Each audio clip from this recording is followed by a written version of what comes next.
With all these other conferences looking to move away from having divisions for conference play, and with recent comments made by West Virginia's athletic director, Wren Baker, in a recent interview, it got me to thinking, will the Big 12 do the opposite of what the other conferences are doing? And will the Big 12 actually move back to having divisions within the league?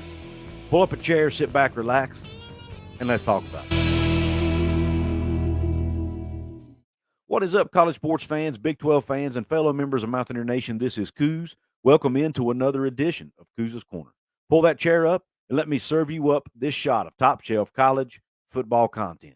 On tap in today's episode, we are talking about the Big 12, their future scheduling format, and whether or not they might, just might, move back to divisions, thanks in part to West Virginia AD Wren Baker. Now, the reason I'm bringing this up is last week, Wren Baker appeared on an episode of Three Guys Before the Game. It's a very popular podcast and YouTube channel that West Virginia play-by-play guy Tony Caridi, along with West Virginia media host Brad Howe, and West Virginia Metro News and very popular broadcaster in the state of West Virginia, Hoppy Kercheval. Those three gentlemen are the hosts of this podcast, for those of you who may not be familiar with it. Most West Virginia fans probably are. But anyway, on Three Guys Before the Game, they had Wren Baker in as their guest. And they asked a lot of very, very poignant questions, a lot of direct questions. Hoppy was drilling him on a lot of very important things, the Bob Huggins situation, Neil Brown's future, a lot of very, very good questions asked on this podcast. But one of the ones that stuck out to me was when they talked to Wren Baker about the Big 12 meetings a couple of weeks ago in Sulphur Springs, West Virginia at the Greenbrier, and what, came out of that. And along those lines, all obviously was the possibility for conference expansion. When asked about this, and I'm going to play a clip of this video, and then I'm going to react to that clip, but I want you to hear Wren's answer, and then I'm going to give you my thoughts on that answer. Let's play the clip. I'll give you my thoughts, and I want you to leave me your thoughts in the comment section as you're watching. How important do you think getting a fourth time zone is? Do you think that is a golden egg? It's a good question.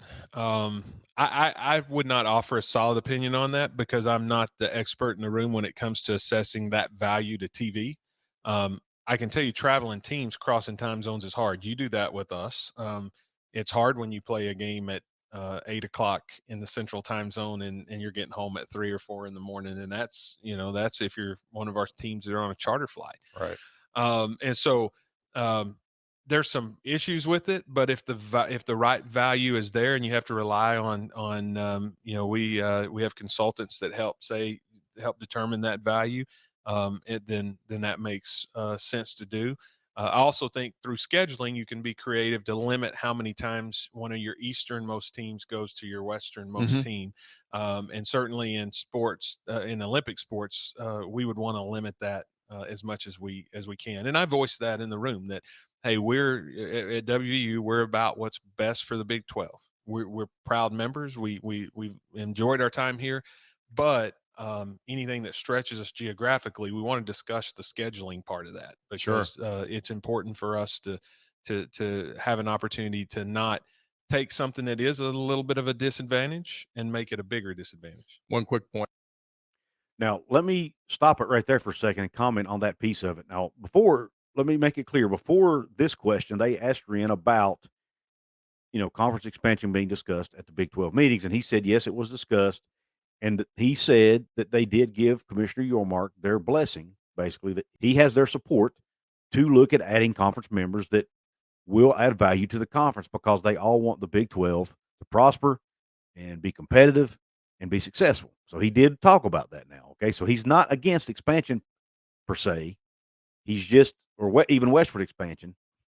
As you heard in this clip I just played, he does want them to discuss the scheduling piece of that if they add more Western teams. Right now, West Virginia has to fly into the central time zone, which is difficult. You heard him talk about that.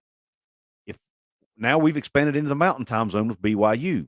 If they expand into the Pacific time zone, it's going to get even that much more complicated. So Wren Baker is concerned about it, and you'll hear why in just a minute.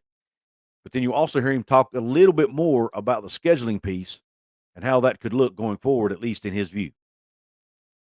When the big announcement came today about Big 12 Mexico and starting that process, what really made me go like, wow, when I read the release was I think it said 4 Texas schools are to within 400 miles of the Mexican border. We're 700 miles from Iowa State. Yeah. Now, right? So fortunately, Cincinnati and now Central Florida are coming. But at this point, we've been 700 away and they're 400. I went like, yeah, there's a difference there. There's no doubt. Okay, so along those lines, that's what I was And just for a second, let me pause it again. Iowa State, until they added Cincinnati and UCF, Iowa State was the closest Big 12 school to West Virginia. Okay. Obviously, now Cincinnati is closer. Central Florida, not really that much closer, but at least they're in the same time zone. Let's keep going. was going to ask you there. Is that the biggest challenge as the West Virginia AD in this league, where sometimes the geography doesn't make a whole lot of sense, of balancing that you may need to expand west to get more TV dollars versus for this particular institution that may not be the best move? Is that your biggest challenge with reorganization? Yeah, what I shared, and I don't think I'm sharing anything that the conference or the commissioner would not want me sharing here, is this is a fact. When you take out travel and, in our case, debt service, which that's not the conference's issue, but when you take those two things out, what we have left to spend is less than anybody in the Big 12. So that's fact. So anything that drives up that travel cost, even if it helps the aggregate conference number, like I'm going to have an eye on that because we're all getting the same distribution check. But if my travel expenses are going up, I'm being disadvantaged by it. Mm-hmm. And so, but I also get, we need the league to be vibrant and healthy, and we need to have the best teams in the best locations. And so we're not just competing in the Big 12 with the other institutions. We're also competing with the ACC and the Big 10 and the SEC. So you're balancing all those factors, but I believe there's a path to, like, moving a football team is hard period. You know, going to Virginia Tech is costly. We spend money doing that. So take football out for a second. I think there's a way to schedule with the remaining teams in a divisional type format where you're really reducing the number of trips you're making, all the way across the country. And that would be what I would be an advocate for. Now, I don't know that we've gotten far enough in those discussions to know exactly how that would land, because there's no sense in having a scheduling conversation about hypotheticals. But I've expressed that pretty consistently in our meetings, that would be something that I would want to make sure was on the table if we were to expand our geographic footprint. Yeah. Now, you heard him say, first off, yes, they are for whatever is best for the Big 12, but it is Wren Baker's job to look out for what is best for West Virginia University. And he would have concerns about potentially traveling even further out west if they did not do a scheduling model. And he even mentioned divisional type model. Now, that could be pods. I'm sure that would be open for discussion. He didn't make any specifics or talk about any specifics, but he did mention a divisional style format. And to me, that tells me that maybe the Big 12 will do the opposite. You know, the Big 12 hasn't had divisions for several years now. When they moved to 10 teams, they got away from divisions at that point, started playing the round robin schedule, where, you can play every team in the league in football at least once a year. Now that they're moving to 12 teams, they won't be able to do that necessarily as far as the round robin goes. But divisions have become less popular in college athletics. Well, maybe in the Big 12's case, where you've got multiple teams in the Eastern time zone, most of your teams in the Central time zone, and now you have at least one team in the Mountain time zone, and could potentially even get teams in the Western time zone, Pacific time zone. Maybe divisions is best for that league to limit the travel of the teams in the separate time zones. And this is not just for West Virginia. I mean, I haven't heard UCF's AD speak on this. I haven't heard BYU's AD speak on this. I would assume those ADs are just, at this point in time at least, happy to be going into a Power 5 conference, and will just, are probably willing to sacrifice the travel if they have to, at least in the short term. But if they don't want to do that now, I'm sure they will in the future probably want to go to a more, divisional style or pod style scheduling model. At least I would think they would, in order to reduce their travel, because like AD Baker said, the schools are all getting the same check from the networks. But yet, if you have to travel further than all the other teams, then your overall profit is going to be less than everyone else's. So it would not surprise me if there are other ADs in this conference who would be for what A.D. Baker said. A lot of you are going to say, well, Couz, USC and UCLA were willing to do it without divisions. I get it. But USC and UCLA are going to be making $70 million a year, okay? Not $30 million a year, okay, in their TV revenue. Also, USC and UCLA are in Los Angeles. There's a major airport in Los Angeles where they can fly directly in there. You can't do that at most of these schools in the Big 12. There's not a commercial airport in Morgantown, for example. They have to fly either into Bridgeport, West Virginia, and then drive 35, 40 minutes up the highway, or they have to fly into Pittsburgh and drive hour and a half south. So either way, there's a lot more travel. There's a lot more to this than just the flights there and back. There's bus travel to and from the airports. And sometimes not only at Morgantown, but even after they land in the other Big 12 cities, sometimes they have to get on another bus and travel from the airport to the venue and back. So there's more to this than just the airplane travel, folks. So it would not surprise me to see the Big 12 at some point maybe move back to a division style scheduling format, or at least a pods type, especially if they expand. I don't expect them to do this if they don't expand, but if they expand and add more teams in the Western time zone, or even if they add teams in the Eastern time zone, they might want to do the same thing for those westernmost teams as well, to where they can reduce everyone's travel expenses and everyone can be on a more level playing field when it comes to their expenses. I want to hear your thoughts in the comment section, Couz's Corner family.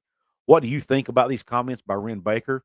And do you think other schools, if you're a UCF fan, you're a BYU fan, or a Cincinnati fan, I want to hear your thoughts in the comments.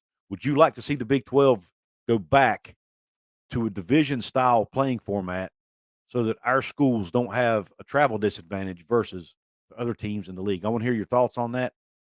And if you're a team from one of the, existing members that don't have to do as much travel, I want to hear your thoughts. Would you mind moving back to a division-style format to where it'd be more equitable for all the teams in the conference? I want to hear your thoughts on it. Guys, if you want to support me here on the channel financially, there are several different ways you can do that. One of the ways you can do that is become a channel member. Hit the join button right below Join Couz's Corner. There are two levels. There's the $2.99 level, which is called the Country Roads level member, and then there's the Mountaineer Maniac level member for $4.99 a month. And each comes with perks. One of the perks is random member shout outs. Right now, I want to shout out some of my newer channel members. I want to shout out Browns and Beers. I want to shout out Sasquatch 304. Awesome name, by the way. I want to shout out FSU 45. I want to shout out Jackson Hunt. And I want to shout out Vernon Sheldon Witter.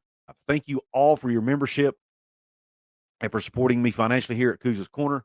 Also, another way you can support me, check out the Fanatics link in the description box. Go do your Fanatics shopping right now. Click that link. You can get up to 65% off certain items in the Fanatics store. And if you use that link to get into the store, anything you buy from then on, once you click that link, while you're on that site, anything you buy, I'll get a small commission from it, and you'll be helping me out here and help me grow this thing on Couz's Corner. And if you want to support me absolutely free, if you can't do any of those things and you want to support me for free, there are 4 ways you can do it. You can hit the like button, which is the thumbs up button below. You can share this with your friends and family. You can drop that comment below, like I mentioned earlier, and you can subscribe to the channel. Help me get to my next big goal of 10,000 subscribers, which I'm trying to achieve by the end of the calendar year. So with that being said, I really appreciate all your support. I appreciate you tuning into this episode. And until the next one, Q Country Roads. West Virginia, Mountain Mama, take me home, country road.